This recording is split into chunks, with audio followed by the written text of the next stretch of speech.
Good evening. Today we talk about Malcolm X. Who was Malcolm X? What did he do in the Civil Rights Movement, and just what did he believe? Today we find out the answers. We have some of our nation's finest historians on the case. So sit back, stay tuned, as we take a ride through our nation's history to unlock our past.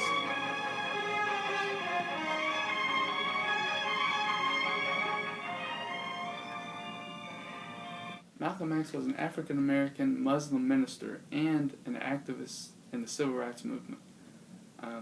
To his admirers, Malcolm X represented a strong social and political force protecting the progression of African Americans. When Malcolm Little was growing up in Lansing, Michigan, he developed a mistrust for white Americans. Ku Klux Klan terrorists burned his house and his father was later murdered, an act young Malcolm attributed to local whites. After moving to Harlem, Malcolm turned to crime. He soon was arrested and sent to jail. The prison experience was eye-opening for the young man, and he soon made some decisions that altered the course of his life. He began to read and educate himself. Influenced by other inmates, he converted to Islam. Upon his release, he was a changed man with a new identity. Believing his true lineage to be lost when his ancestors were forced into slavery, he took the last name of a variable X. The Nation of Islam attracted many followers, especially in prisons where lost African Americans most looked for guidance. They preached adherence to a strict moral code and reliance on other African Americans. Integration was not a goal. Rather, the Nation of Islam wanted blacks to set up their own schools, churches, and support networks. When Malcolm X made his personal conversion, Elijah Muhammad soon recognized his talents and made him a leading spokesperson for the black Muslims. Who taught you to hate the texture of your hair? Who taught you to hate the color of your skin to such extent that you bleach to get like the white man? Who taught you to hate the shape of your nose and the shape of your lips? Who taught you to hate yourself from the top of your head to the soles of your feet? Who taught you to hate your own kind? Who taught you to hate the race that you belong to? So much so that you don't want to be around each other. No, before you come asking Mr. Muhammad, does he teach hate, you should ask yourself who taught you to hate being what God gave you. Malcolm X believed whites were not to be trusted. He called on African Americans to be proud of their heritage and to set up strong communities without the help of white Americans. He promoted the establishment of a separate state for African Americans in which they could rely on themselves to provide solutions to their own problems. Violence was not the only answer, but violence was justified in self-defense. Blacks should achieve what was rightfully theirs by any means necessary. I think that white people are so guilty, knowing what they've done to black people, that they feel if the deeds were reversed, they would hate the black man if he had done the same thing to them. So it's actually it reflects a guilt complex on the part of whites when they ask us, do we hate them? We don't teach hate. Mr. Muhammad teaches the truth. And he teaches that our people should unite among ourselves and try and solve our own problems instead of trying to force ourselves upon whites and blame them for our plight. The problem isn't personal and it's not individual. Our problem is collective. And just as Negroes suffer collectively from the collective attitude of white people in this country, you can't approach it on an individual basis. And this is where whites make their mistakes today. You should ask the Negroes who are being bitten by dogs after professing love for white people. If you notice, they accuse Mr. Muhammad of teaching hate. Well, Martin Luther King teaches Negroes to love all white people, no matter what they do to you. And the same whites whom he teaches Negroes to love stick dogs on him, stick dogs on their children, dogs on their women, and dogs on their babies. So I think it's very hypocritical on the part of whites to accuse Mr. Muhammad of a hate teacher because he says separation, and then stick dogs on Martin Luther King, who is teaching integration. It means that no matter what the Negro does, he is not going to get along with whites. So I think that Mr. Muhammad's whole philosophy is more intelligent than Mr. King's. As the Civil Rights Movement continued, individuals began to compare the practices of Martin Luther King Jr. with the practices of Malcolm X.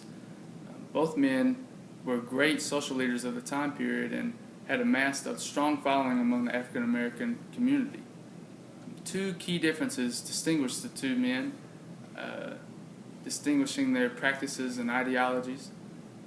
The first key element would be the difference in opinion among violent and nonviolent resistance. Martin Luther King Jr. advocated nonviolent resistance, whereas Malcolm X advocated violent resistance when necessary to protect his people. Malcolm X argued that whites had oppressed his people for more than 400 years, and it is their right to protect themselves, violently if necessary. The second key issue, I would think, is religion. Martin Luther King Jr. is a Southern Baptist, whereas Malcolm X is a member of the Nation of Islam. In 1963, Malcolm X and Martin Luther King Jr. had a debate against one another. This debate was very important as it represented the two leading forces of the African American community in the civil rights movement. So that Reverend Martin Luther King can continue to teach the Negroes to be defenseless. That's what you mean by nonviolent. Be defenseless. Be defenseless in the face of one of the most cruel beasts that has ever taken the people into captivity. That's this American white man. And they have proved it throughout the country by the police dogs and the police clubs. 100 years ago, they used to put on a white sheet and use a bloodhound against Negroes. Today, they have taken off the white sheet and put on police uniforms. They've traded in the bloodhounds for police dogs, and they're still doing the same thing. And just as Uncle Tom, back during slavery, used to keep the Negroes from resisting the bloodhound or resisting the Ku Klux Klan by teaching them to love their enemy or pray for those who use them despitefully, today Martin Luther King is just a 20th century or modern Uncle Tom or a religious Uncle Tom who is doing the same thing today to keep Negroes defenseless in the face of attack that Uncle Tom did on the plantation to keep those Negroes defenseless in the face of the attack of the Klan. What makes the so-called Negro unable to stand on his own two feet? He has no self-confidence. He has no self-confidence in his own race. Because the white man destroyed your and my past, destroyed our knowledge of our culture. And by having destroyed it, now we don't know we have any achievement, any accomplishment. And as long as you can be convinced that you never did anything, you can never do anything. On December 1st, 1963, when he was asked for a comment about the assassination of President Kennedy, Malcolm X said that it was a case of chickens coming home to roost. He added that chickens coming home to roost never did make me sad, they've always made me glad. The remark prompted a widespread public outcry. The Nation of Islam, which had issued a message of condolence to the Kennedy family and ordered its ministers not to comment on the assassination, publicly censored their former shining star. Although Malcolm X retained his post and rank as minister, he was prohibited from public speaking for 90 days. The forced silence of Malcolm X, along with a sex scandal involving Elijah Muhammad, ultimately caused Malcolm X to leave the Nation of Islam. The Nation of Islam's Elijah Muhammad turned out to be much less than the upstanding moral leader he pretended to be. He was a hypocritical, serial womanizer who fathered numerous children out of wedlock with his secretaries. He was also a jealous man who resented Malcolm's stardom, and a violent man who hesitated neither to silence his critics nor to intimidate them.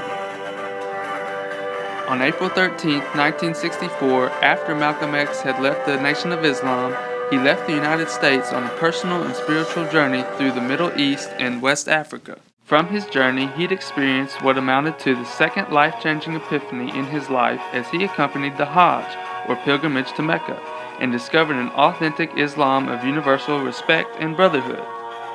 The experience changed Malcolm's worldview. Gone was the belief in whites as exclusively evil. Gone was the call for black separatism. His voyage to Mecca helped him discover the atoning power of Islam as a means to unify as well as self-respect. February 21, 1965, Malcolm X was preparing to address the Organization of African American Unity in Manhattan's Audubon Ballroom when someone in the 400-person audience yelled, "Get your hand out of my pocket." As Malcolm X and his bodyguards attempted to quiet the disturbance, a man seated in the front row rushed forward and shot him once in the chest with a double-barreled sawed-off shotgun. Two other men charged the stage and fired semi-automatic handguns, hitting Malcolm X several times. He was pronounced dead at 3:30 p.m., shortly after arriving at Columbia Presbyterian Hospital.